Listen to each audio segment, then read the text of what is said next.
change our concept. The monster will be there with a white background and black, but I'll keep the concrete on both sides.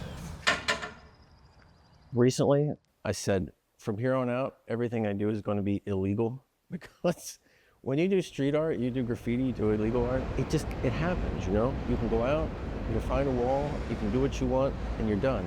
And when you're totally legit, you're getting a photo with the mayor after it's over, it's just not the same, you know? Good place to drink vodka. I kind of have my own rules with street art. I want it to be provocative. I want when people see it, they're going to remember it. So it's either going to be really big or just a kind of imagery that you don't normally see in that context. I won't go and find a really pretty wall. Like, I love the way that a concrete wall will age naturally, like an ambient kind of thing. Like, if there's a bridge above it, it'll rust and you'll get the streaks coming down, the concrete will break. I think it's beautiful. It looks like an abstract painting. And I won't just put graffiti on it. But if someone else has already filled it up with graffiti, then I figure it's fair game. I grew up in Cumberland. I left for like 20 years or so. Surprisingly, when I came back, I really liked it. The culture here had changed and I had changed, but when I was growing up here, I found it oppressive and bleak, and I was like, I gotta get out of here. When I first started visiting Cumberland in probably 1987, I fell in love with Cumberland right away. I was from New York, so I had never been to kind of a small rural town where everyone knew each other. I found it really comforting. It doesn't have to be perfect on the bottom, because I figure people are going to paint over that anyway. I thought I was going to be a writer. I majored in English, and while I was writing, I just started to like doodle. And so the doodling just took off, and no one wanted to read my writing, but when I would show them my doodles, they loved it. Even now, I kind of see visual art as kind of like a form of writing. Like, I try to do something that people will, in some sense, read. Feel the energy going up and across, and like, so you kind of read them. So they're like stories without words.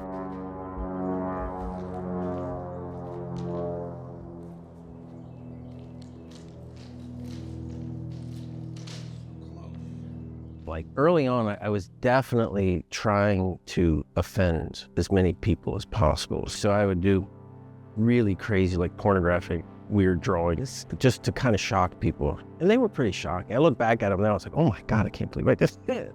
But so that was there. But at the same time, I thought I was really smart, and I thought I was going to do this intellectual stuff.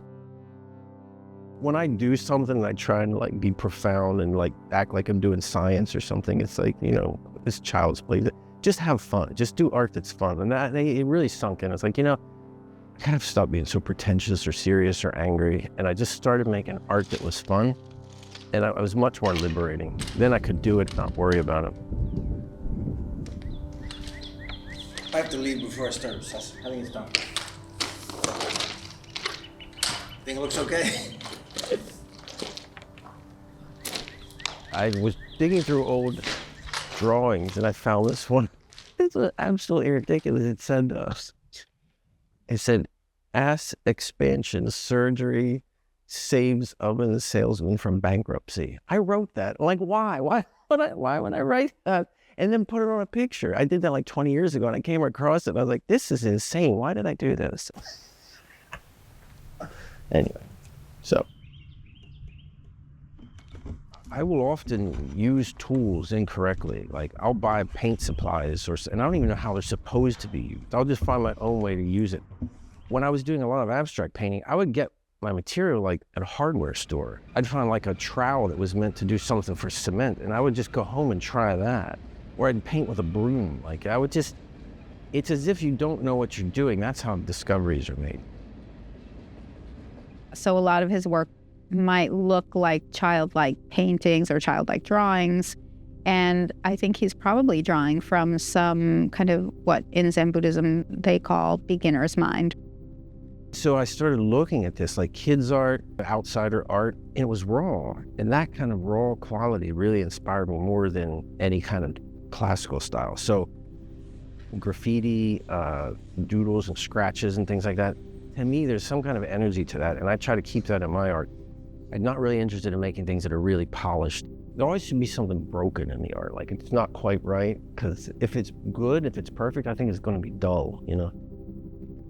Bill has always been the most prolific, creative, productive artist I've ever known.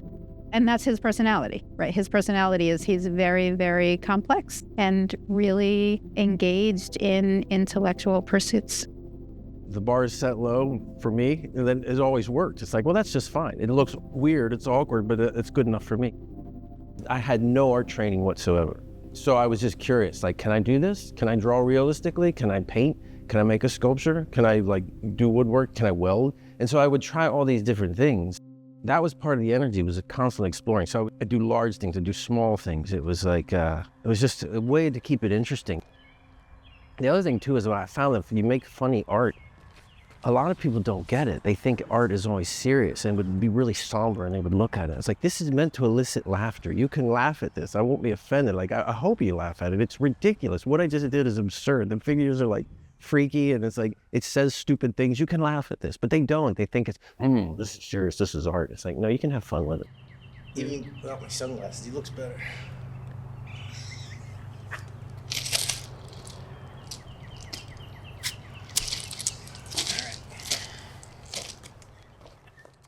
There's a kind of spontaneity and collaboration and community that's vanishing. It's really happening. Like, everybody's on their phone, everybody's social media. It's being channeled into these non-real events. The fun thing is to be out in a space with other people doing things, and the spontaneity of it, and you don't know what's going to happen. And I feel like so much of activity is controlled now.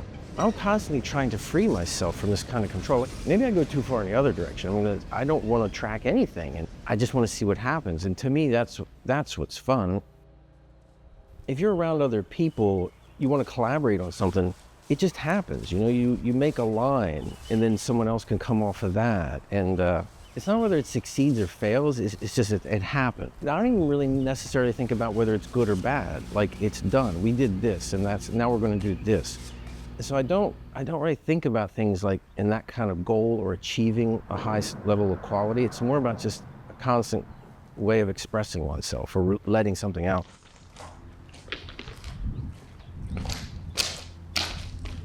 Two more little things, and it's done. I probably shouldn't even do it. You never know what to expect in terms of what's going to be next from Bill. He'll go from very abstract to very realistic, or these giant murals on the sides of railroad tracks. He has so much creativity. It really is never, ever ending. If he's awake, he's being creative. Yeah, I think it's done. What do you think? I think so. I was going to put little triangles on the bottom, but I don't think I need them. Wow, I think that's it.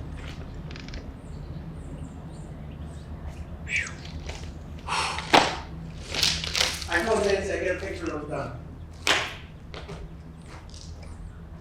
done. Woo! That's the hard part. The rest of it's easy, right?